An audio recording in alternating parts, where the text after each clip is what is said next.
Welcome everyone, I'm Mr. Cobalt, and in this video I'm going to be talking really quickly about the different types of chemical bonds. Now, we've talked about these bonds before, and the three different types of bonds are ionic, covalent, and metallic. But I'm going to talk about them a little bit more deeply in regards to the energy involving these bonds. And so we should know that the ionic bond is formed by the transfer of an electron from a metal to a nonmetal. So we remember from metals that they love to give away their electrons. They want to be like the noble gases. So they only have like 1, 2, or 3 electrons in their outermost shell, and they're more than happy to give away those electrons to other atoms to be more stable, to be like the noble gases, to have that full outer shell.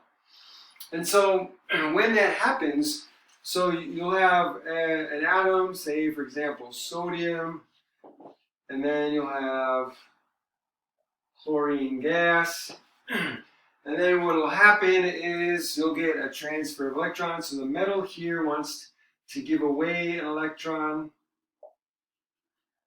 and you'll need 2 of those, so we'll get 2 electrons.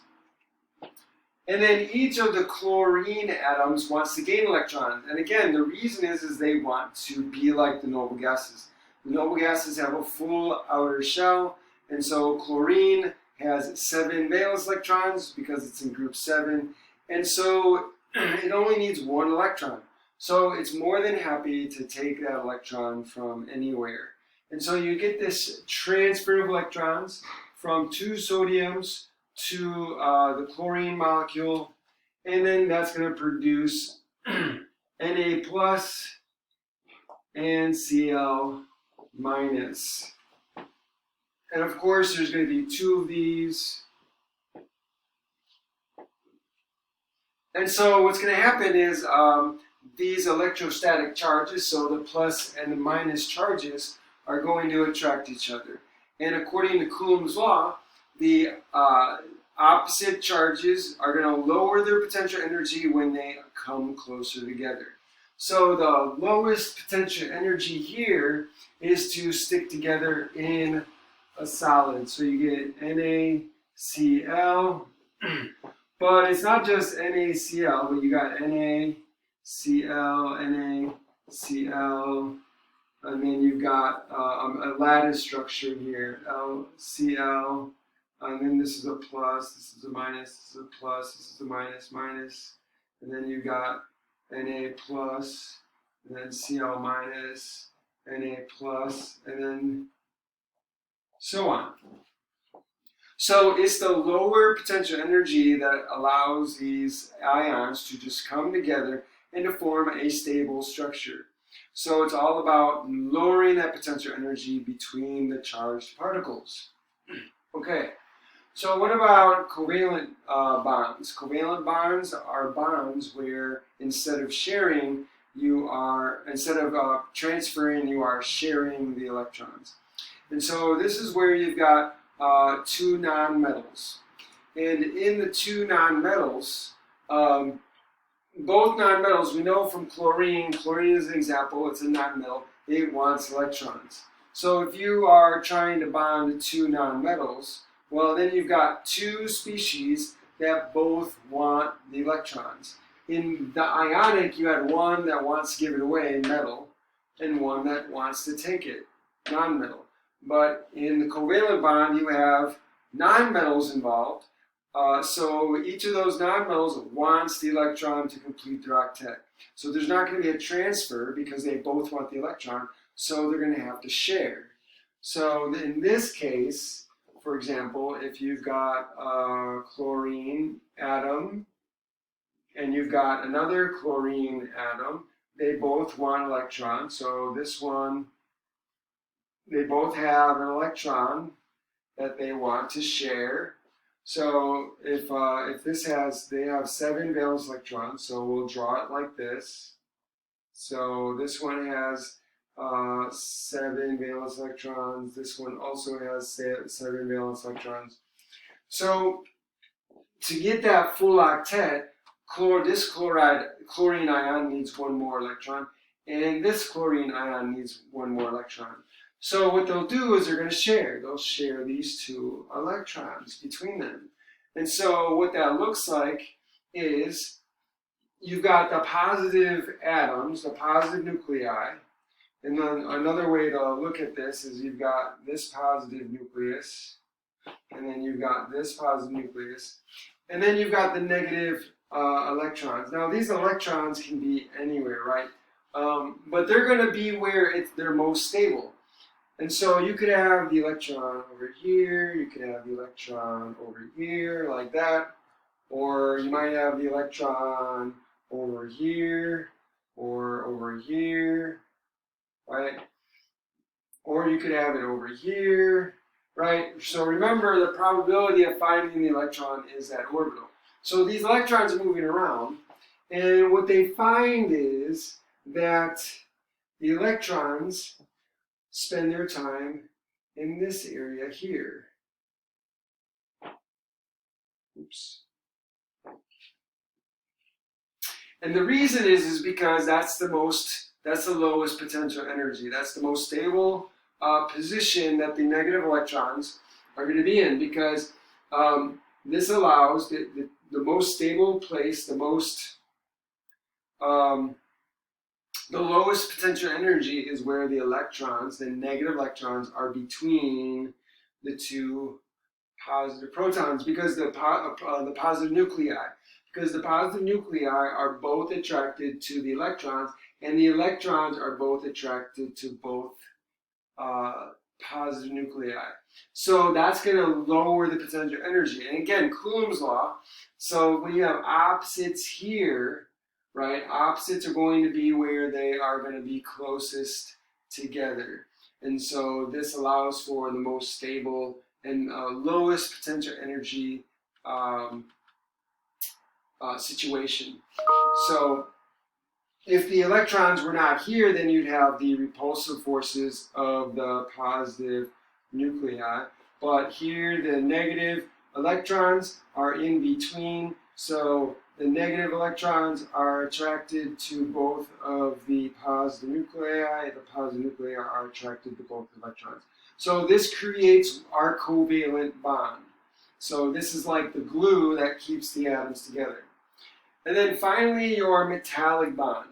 Your metallic bond is considered, well, it's different from these two in the sense that the electrons are not localized between any atom or any two atoms. So in this case, you got to keep in mind that all you have here are metals mixed together. So you might have an alloy of metals, where you just have a pure metal. But either way, all you have are metal atoms. So here you have a metal and a non-metal. Here you have non-metal, non-metal. Here's where you have metal and metal. So metal atoms want to give away their electrons. They have a very low ionization energy, right? So we said if you go down the periodic table, right, ionization energy decreases, right? So as ionization energy decreases, then it takes less energy to remove that electron, and there's more metallic character, because metals can easily give away their electrons. It's easy to remove electrons from metals, and that's why metals have a high electrical conductivity, is because the electrons can easily move in the metal, right? And so because you have all these metal atoms together in a solid, those electrons can easily move from one area to the next, one atom to the next. So it's considered the sea of electrons model. So what it looks like is you've got these positive nuclei,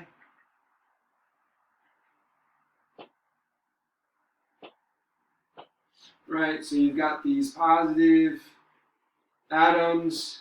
They have positive nuclei, sort of like this, stacked, or kind of in some sort of structured order.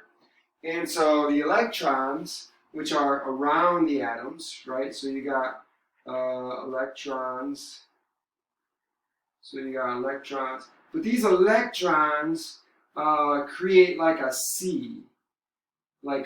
Think about, the analogy would be like a submarine in the water. So if you have these little submarines in the water, each submarine would be would represent the positive nuclei, and then the water around the submarines are the electrons. So just as the water around the submarines can flow from one area to the next, right? The particles of water can flow from one submarine to the other and then flow right back, right? So the electrons are believed to be like that. So these electrons kind of form a sea around the positive nuclei. So these electrons are what we would consider delocalized. They don't belong to any one atom in the metal. They can kind of go from place to place very easily. And that's because of the low ionization energy of the metal, right? So you can see that this sea of electrons, the negative charge surrounding the positive charges, kind of holds everything together really strongly. And so these positive charges are attracted to the negative charges, which are attracted to other positive charges. So all of this is kind of like the glue. Like, think of bricks and mortar. Right? The mortar is the glue that holds the bricks together. So that's kind of like what this model is saying. And so this kind of explains why metals have certain properties, like they're ductile, they're malleable, right? So I can take a hammer to a piece of metal, and I'm not going to break a chunk off of it, but I will dent it and kind of change its shape. And so you can imagine, since these electrons are holding the atoms in place, I could hit a part of this and I can dent it and move it, but all that's going to happen is that this part is going to move into another place, but it's going to be held there. It's not going to come off because of the C electrons is kind of keeping it all together. So that's the distinction between ionic, covalent, and metallic. And again, this is all about lowering the potential energy of the system. So this is the lowest potential energy, having shared electrons, and the electrons are shared between the two nuclei, holding them together. That's your covalent bond.